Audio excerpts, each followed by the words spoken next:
የጤና ባለሙያዎችና የከተማ አስተዳደሩ ከንቲባ አዳነች አቤቤ ተገኝተው ነበረ። የደሞዝ ጥያቄያችሁ ሊሆን አይገባም የሚል ምላሽም ተሰጥቷቸዋል። ይህም እንግዲህ በአጭር ጊዜ በመካከለኛ ጊዜና በረጅም ጊዜ እቅድ ተይዞላቸው መፍትሄ እንደሚሰጣቸው ነው እንግዲህ የገለጹት። ከአረብ ባንክ 49 ሚሊዮን 500 ሺህ የአሜሪካ ዶላር ለወጣቶች የስራ እድል ፈጠራ የሚውል ገንዘብ እንዳለም ተወስኗል። ኢትዮጵያውያን ዜጋዎች ወደ ውጭ ሀገራት ሂደው በሚሰሩበት ወቅት መብታቸው እንዲሁም ደግሞ ደህንነታቸው ተጠብቆ ኢትዮጵያ እንደ ሀገር ማግኘት ያለባት ነገር እንዲታገኝ የሚያስችል ሁኔታ መፍጠር እንዳለበትም በዚሁ በስብሰባው የተነሳበት ሁኔታ ነው ያለው። በ600 ቀናት ውስጥ ነው 54000 የሚሆኑ ዜጎች ህይወታቸውን ሊያጡ የቻሉት። 390 በመጀመሪያው ቀን፣ በሁለተኛው ቀን ደግሞ 307፣ በሶስተኛው ቀን 303 በድምሩ 1000 እስረኞችን ተለዋውጠዋል።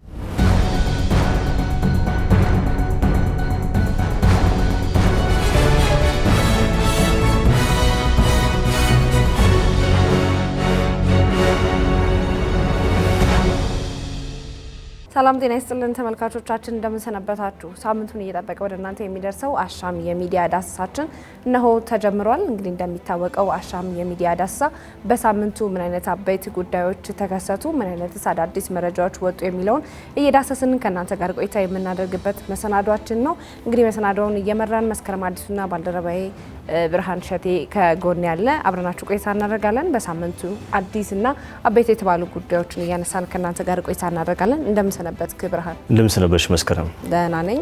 በዚህ ሳምንት ምን አይነት አበይት ጉዳይ አለ? ምን ጉዳዮች ውስጥ ተነሱ? ምን ጉዳዮችን ተመለከትክ? አዎ መልካም። እንደ ሀገር እንግዲህ ብዙ ነገሮችን በዓለም አቀፍ መድረክ ብዙ ነገሮችን አስተውለናል። ከነዛ መካከል ጠቅላይ ሚኒስትር አብይ አህመድ በአውሮፓ ሀገራት ያደረጉት ጉብኝት ነበረ አንዱ አጀንዳ እሱ ነው። በሌላ በኩል ደግሞ የአዲስ አበባ ከተማ አስተዳደር ከጤና ባለሙያዎች ጋር ያደረገው ውይይት ነበረ። ከሀገር አቀፍ እንደ አጀንዳ የምናየው ይሄ ነው።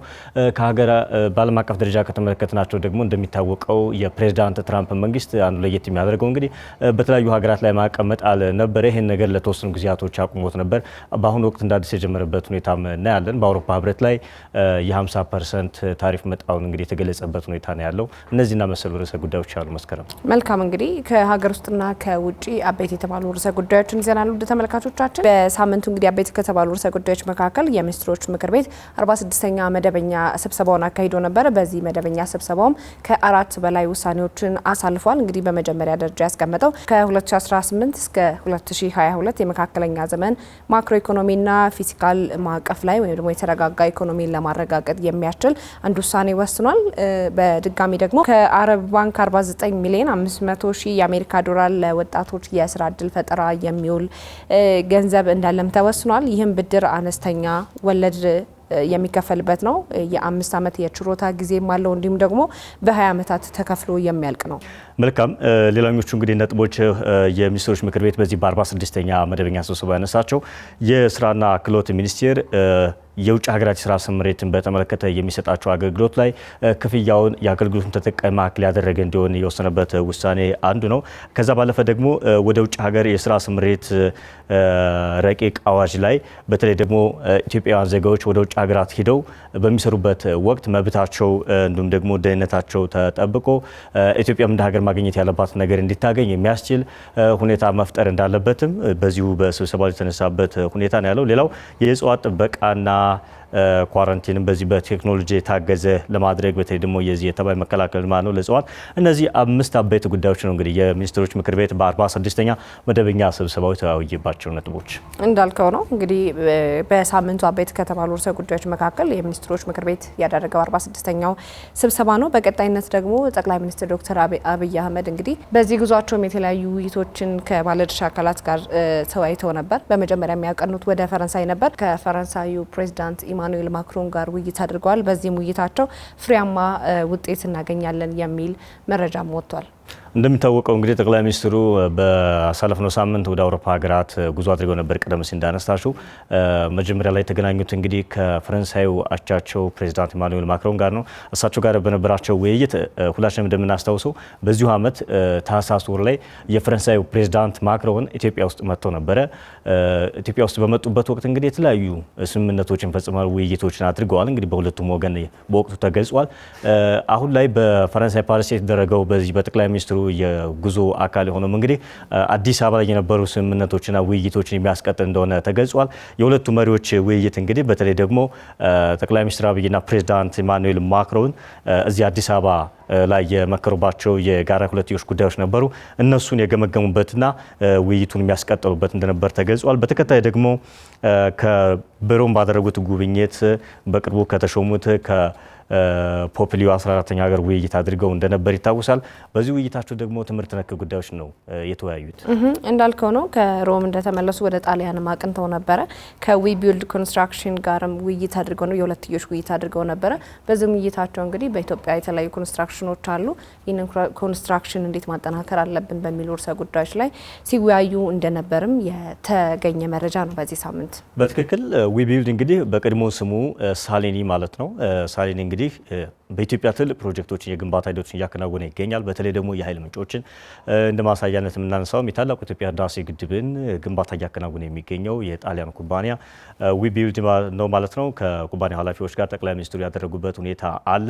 እንግዲህ ባሳለፍነው ሳምንት ከነበሩ አበይት ሀገራዊ ክስተቶች መካከል አንዱ ነው። በሌላ በኩል እንግዲህ በተከታይ የምናየው የአዲስ አበባ ከተማ አስተዳደር ከንቲባ አዳነች አቤቤ ከጤና ባለሙያዎች ጋር ያደረጉት ውይይት ነበረ።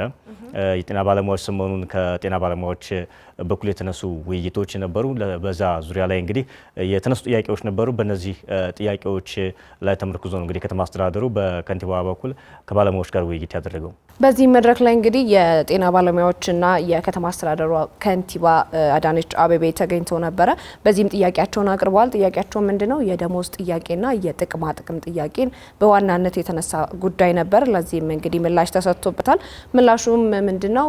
በቅርብ እየተሰራ ያለ ሪፎርም አለ። በዚህ ሪፎርም አማካኝነት ለዶክተሮች ወይ ደግሞ ለጤና ባለሙያዎች የጥቅማ ጥቅምና የደሞዝ ጭማሪ እንደሚደረግላቸው ተስፋ ተሰጥቷቸዋል። ከዚህ በተጨማሪ ደግሞ በከተማዋ ተጀምሮ ያሉ የቆዩና አዳዲስ የሕክምና ተቋማት ግንባታን በሚመለከት እነሱንም ለማጠናቀቅ እቅድ እንደተያዘ በዚህ መድረክ ላይ ውይይት ተደርጎ ነበረ። በዋናነት ግን በመድረኩ የተነሳው ነገር ምንድነው? የደሞዝ ጥያቄና የጥቅማ ጥቅም ጥያቄ ነበረ። ለዚህ ምላሽ እንደሚሰጥበት አፋጣኝ ምላሽ እንደሚሰጥበት የከተማ አስተዳደሩ ከንቲባ አዳነች አቤቤ ተናግረዋል ማለት ነው። በትክክል ከዛም ባለፈ እንግዲህ የነባር የጤና ተቋማትን በማደስ አገልግሎታቸውን የተሳለጠ ለማድረግ ይሰራል። ከዛ ባለፈ ደግሞ ብቁ የጤና ባለሙያዎችን ማፍራት እንደሚገባም በዚሁ የውይይትና ምክክር መድረክ ተነስቷል ማለት ነው። ቀደም ሲል እንዳልሽው እንግዲህ በርከት ያሉ የደሞዝና የጥቅማ ጥቅም በተለይ ደግሞ አሁን የሕክምና ባለሙያዎች በዚሁ በከንቲባዋ ጋር በነበራቸው ውይይት አገልግሎቱን የሚመጥን ተመጣጣኝ የሆነ ጥቅማ ጥቅምና ደሞዝ እያገኘን አይደለም የሚል ጥያቄዎች ተነስተዋል። እንግዲህ ከንቲባዋም እንግዲህ እነዚህ ጥያቄዎች ጥናት ላይ ተመርኩዘው በጥናት ላይ የተመረኮዘ ምላሽ ይሰጣቸዋል። ይህም እንግዲህ በአጭር ጊዜ በመካከለኛ ጊዜና በረጅም ጊዜ እቅድ ተይዞላቸው መፍትሄ እንደሚሰጣቸው ነው እንግዲህ የገለጹት። ከዚሁ ጋር በተያያዘ የትራንስፖርት የመኖሪያ ቤትና የትርፍ ሰዓት ክፍያችን በተመለከተም ምላሽ እንደሚሰጥ ነው ከንቲባዋ ከጤና ባለሙያዎች ጋር በነበራቸው ውይይት የገለጹት። እንግዲህ ውይይት በተደረገበት ወቅት የደሞዝ ጥያቄው እንዳለ ሆኖ በዋናነት ግን የደሞዝ ጥያቄያችሁ ሊሆን አይገባም የሚል ምላሽም ተሰጥቷቸዋል። ያ ማለት የሰው ሕይወት ይቀድማልና ሰዎችን ማዳን የሚባለው ነገር ላይ ትኩረት ተደርጎ ይሰራ የሚል ሀሳብም ተነስቶ ነበረ። በመድረኩም እንግዲህ ከባለሙያዎች የተነሱ ጥያቄዎችና ሀሳቦች በማድመጥ ምላሽ ተሰጥቶባቸዋል። ከዚሁ ጋር ተያይዞ ደግሞ ምንድነው የጤና ሴክተሩን ወደፊት ለማሳደግ እቅድ እንደተያዘም ነው ከንቲባዋ የተናገሩት። በዚህ ሳምንት አበይት የተባለ ጉዳይ የትራንስፖርትና ሎጂስቲክስ ሚኒስቴር በኢትዮጵያ የኤሌክትሪክ መኪኖች ቁጥር እየበዛ ነው። አሁን ላይ ባለው ሁኔታ ወይ ደግሞ ኢትዮጵያ ኤሌክትሪክ መኪኖችን ከውጭ ማስገባት ከጀመረችበት ጊዜ አንስቶ እስካሁን ባለው 100 ሺህ የኤሌክትሪክ መኪናዎች ኢትዮጵያ ውስጥ ገብተዋል የሚል መረጃ አውጥቶ ነበረ። እንግዲህ ከዚህ ጋር ተያይዞ እቅድ ተይዞ ነበረ። ይሄን ያህል እናሳካለን ተብሎ በተያዘው እቅድ መሰረት እየሄደ ቢሆንም ግን ውጤታማ ነው ለማለት እንደማያስደፍርም ተገልጿል። በ10 ዓመታት ጉዞ ውስጥ ኢትዮጵያ ውስጥ 500 ሺህ የኤሌክትሪክ መኪኖችን ለማስገባትም ነው እቅድ እንደተያዘ ሚኒስቴሩ ያስታወቀው። ከዚህ ጋር ተያይዞ ደግሞ ያው የኤሌክትሪክ መኪኖች ሲገቡ የቻርጅ ማድረጊያ ቦታዎች አስፈላጊ ናቸው። አሁን ተሽከርካሪ መኪኖች አሉ፣ ለእነሱ ነዳጅ እንደሚያስፈልገው ሁሉ ለእነዚህ ደግሞ የቻርጅ አገልግሎት የሚሰጥበት ቦታ ያስፈልጋልና ለዛም ቦታ እያመቻችን ነው። ለዚህም በስፋት እየተሰራ ነው ማለቱም አዲስ ጉዳይ ሆኖ ተመልክተናል። በትክክል እንግዲህ ሚኒስቴሩ እንደሚታወቀው ኢትዮጵያ በተለይ ካለፉት 6 ዓመታት ወዲህ በዚህ በአረንጓዴ አሻራ ያው የኢትዮጵያ ሕዝብ ሲሳተፍ መቆየቱ ይታወሳል። በተለይ በክረምት መርሃ ግብር ማለት ነው። የሚያሳየው ምንድን ነው እንግዲህ በተለይ ደግሞ ከአየር ንብረት ጋር ተያይዞ የመጡ ችግሮች ለመቅረፍ ነው። እንግዲህ ቀደም ሲል እንደሚታወቀው በዋናነት በዚህ በነዳጅ የሚጠቀሙ መኪኖች ለአየር ንብረት ላይ ትልቅ የሆነ ተጽዕኖ አለው። ኢትዮጵያም እንግዲህ በተለይ በዚህ የአየር ብክለትን በመቀነስ ረገድ በዓለም አቀፍም ተሞክሯን አካፍላለች ካሁን በፊት በተለይ በዚህ በአረንጓዴ አሻራ ማለት ነው በችግኝ ተከላ። ስለዚህ ይህም የኤሌክትሪክ መኪና የዚሁ አንድ አካል ነው። በተለይ ኤሌክትሪክ ተሽከርካሪዎች ወደ ሀገር በማስገባት የኤሌክትሪክ ከዚህ ከመኪናዎች የሚወጣውን እና የአየር ብክለት ላይ ለመቀነስ እሱን ተጽዕኖ ለመቀነስ የሚደረግ ትኩረት ነው። እንዳልሽው እንግዲህ ከታሰበው አንጻር ዝቅተኛው ተብሎ እንደሚገለጽ ነው ሚኒስቴሩ ያስታወቀው። ምናልባትም እንግዲህ በተከታይ በተያዙ እቅድ መሰረት ይሳካል አይሳካም የሚሆን ደግሞ ተከታትለን ለተመልካቾቻችን የምናደርስ ይሆናል። ተመልካቾቻችን አብራችሁን ስለሆናችሁ እጅግ አድርገን እናመሰግናለን። አሻም የሚዲያ ዳሰሳችን አሁንም ወደ እናንተ መድረሱን እንደቀጠለ ነው። ከሀገር ውስጥ የተውጣጡ አበይት የተባሉ ርዕሰ ጉዳዮች የተከታተላችኋቸውን ይመስሉ ነበረ። ወደ ዓለም አቀፍ ደግሞ ዞር ብለን የተፈጠሩ አበይትና ዋና ዋና ርዕሰ ጉዳዮችን የምንመለከት ይሆናል። አብራችሁን ቆዩ። በድጋሚ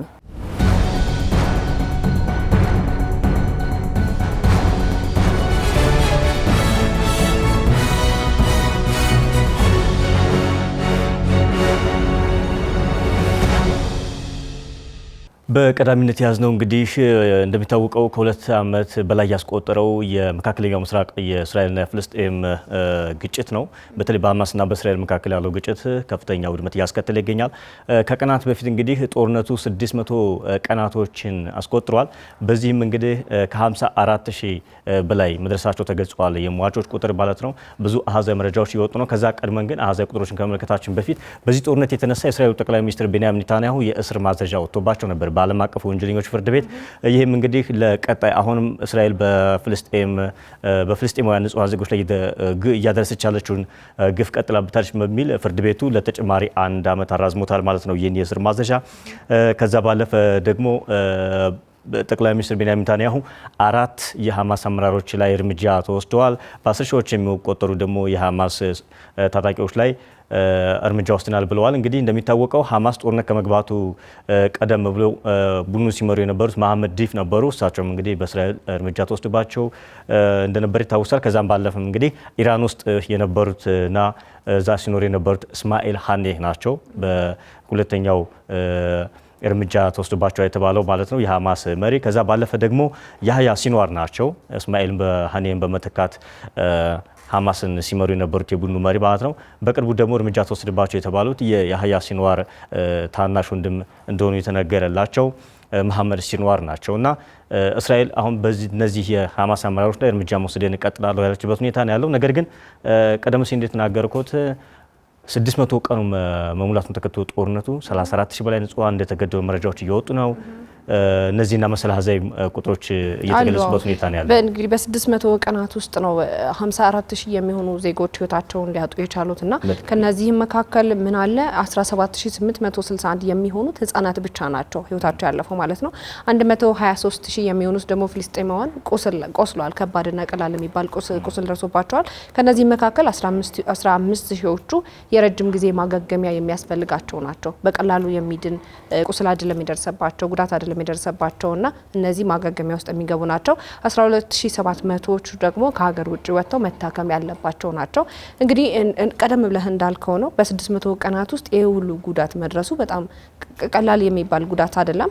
ከዚህ ጋር ተያይዞ 10100 ሰዎች ጅምላ ጭፍጨፋ ወይም ደግሞ በግፍ ጭፍጨፋ ተደርጎባቸዋል። ከ2000 በላይ ቤተሰብ ተበትኗል። 38495 ህጻናት ያለ አሳዳጊ ቀርተዋል፣ ጎዳና ላይ ወጥተዋል ማለት ነው። እንዲህ አይነት ጉዳት እየደረሰባቸው ነው ያሉትና እስራኤል በጋዛ ላይ እያደረሰች ያለችው ጦርነት ማቆሚያ እስካላገኘ ድረስ አሁንም ይሄ ነገር እንደሚቀጥል ነው መረጃዎቹ እያሳዩ ያሉት። መልካም። ከዚህ በተጨማሪ ደግሞ ወደ 13000 የሚደርሱ ሴቶች ባሎቻቸውን በዚህ ጦርነት አጥተዋል።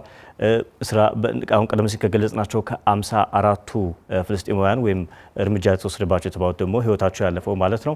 እነዚህ 70% የሚሆኑት ከእስራኤል በተሰነዘረ ጥቃት ነው። 1155 ባለሙያዎች እንዲሁም ደግሞ 94 ጋዜጠኞችና 736 የፖሊስ አባላት ህይወታቸው አልፏል። በዚህ ጦርነት 6600 የሚሆኑ ፍልስጤማውያን ደግሞ እስካሁን ድረስ በእስራኤል ታግተው እንደሚገኙ ነው መረጃዎች የሚጠቁሙት።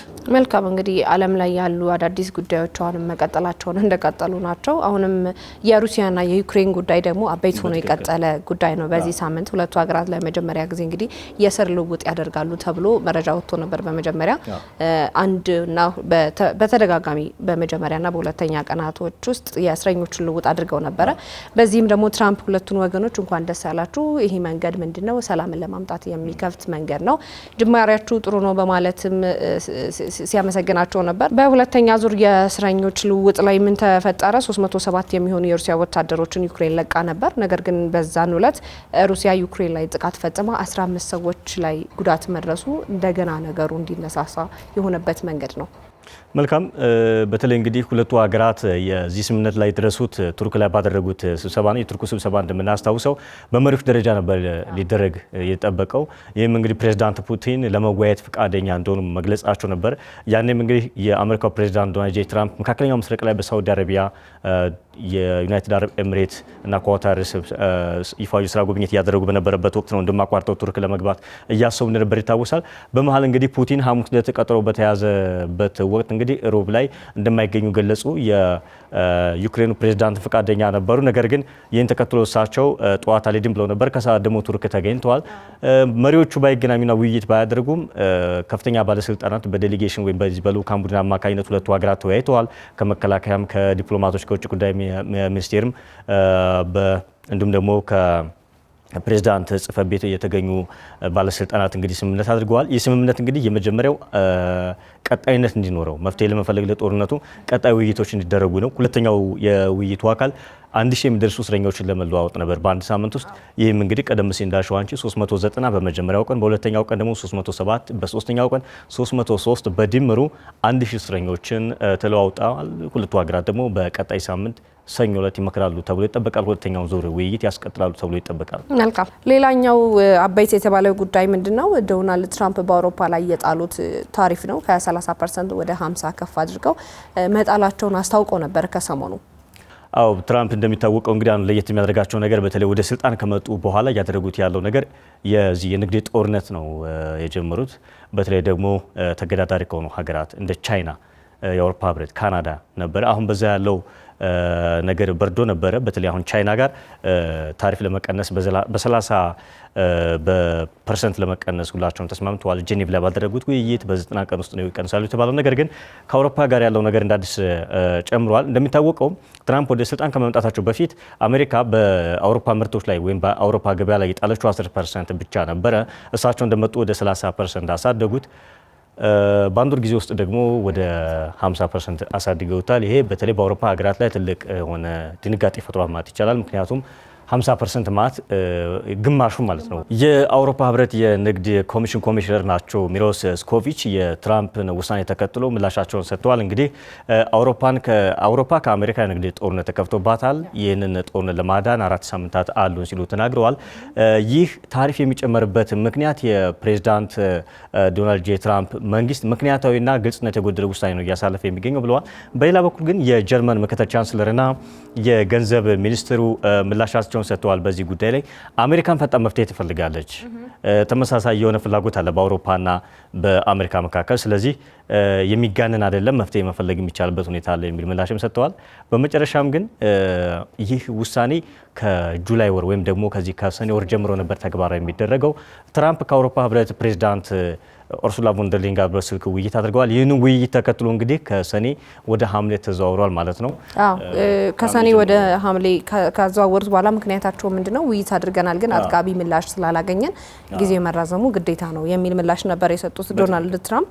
እንግዲህ ቀጣይ ወር ደግሞ ይህ ነገር ይሆናል ወይም ደግሞ ተግባራዊ ይደረጋል ወይ የሚለውን በቀጣይ የምንመለከተው ይሆናል። ምናልባትም እንደ ቻይና እንግዲህ ንግግርና ድርድር ተደርጎ ወደ መቀነሱን የሚመጣ ይችላል፣ ተግባራዊ ሊደረግ ይችላል፣ ሊጨምሩም ይችላሉ። ፕሬዚዳንቱ እንግዲህ እንደሚታወቀው ሁላችንም እንደምናየው ውሳኔያቸው ትንሽ አነጋጋሪም ስለሆነ ማለት ነው።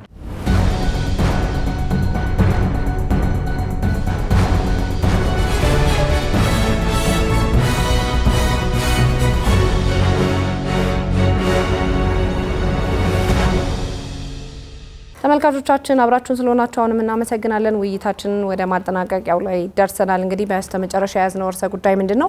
አሜሪካ ከሰሞኑ የተማሪዎችን ቪዛ በጊዜያዊነት አግዳለች። ይሄም አዲስና መነጋገሪያ ሆኖ የቆየ ጉዳይ ነው። የትራምፕ አስተዳደር ውጭ የሚገኙ የትኛውም የአሜሪካ ኤምባሲዎች ምንም አይነት የተማሪዎች የቪዛ ቀጠሮ እንዳያስይዙ ከልክሏል። እንግዲህ ይህ የቪዛ ክልከላ ምክንያቱ ምንድነው የሚለው እስካሁን ምክንያት የተሰጠበት ነገር ምንም አይነት ማብራሪያ የተሰጠበት ጉዳይ የለም። እንዲሁ ግን በጊዜያዊነት አግጃለሁ ማለቷን አስታውቃለች አሜሪካ። በትክክል ይህ ውሳኔ የመጣው ከአሜሪካ ውጭ ጉዳይ ሚኒስትር ነው። የውጭ ጉዳይ ሚኒስትሩ ማርክ ሩቢዮ በተለያዩ የዓለም ሀገራት ለሚገኙ ኤምባሲዎች በኢሜይል የላኩት መልእክት ነው ይህንን ይፋ መደረጉን የተገለጸው ማለት ነው። እንግዲህ የተማሪዎች አሜሪካ ሀገር በስኮለርሺፕ ወይም በትምህርት እድል በነጻ የትምህርት እድል አግኝተው ወደ አሜሪካ ሄደው ለመማር በዝግጅት ላይ ያሉ ተማሪዎች ካሁኑ ቀጠሮ እንዳይሰጣቸው እንዲሁም ደግሞ በጊዜያዊነት እንዲቆም ተደርጓል። ያው ቀደም ሲል እንደገለጽሽው ምክንያቱ በግልጽ አልታወቀም። ነገር ግን የተባለው ምንድነው ሰሞኑን እንደሚታወቀው ዓለም አቀፍ ተማሪዎችን ወይም ደግሞ ይሄ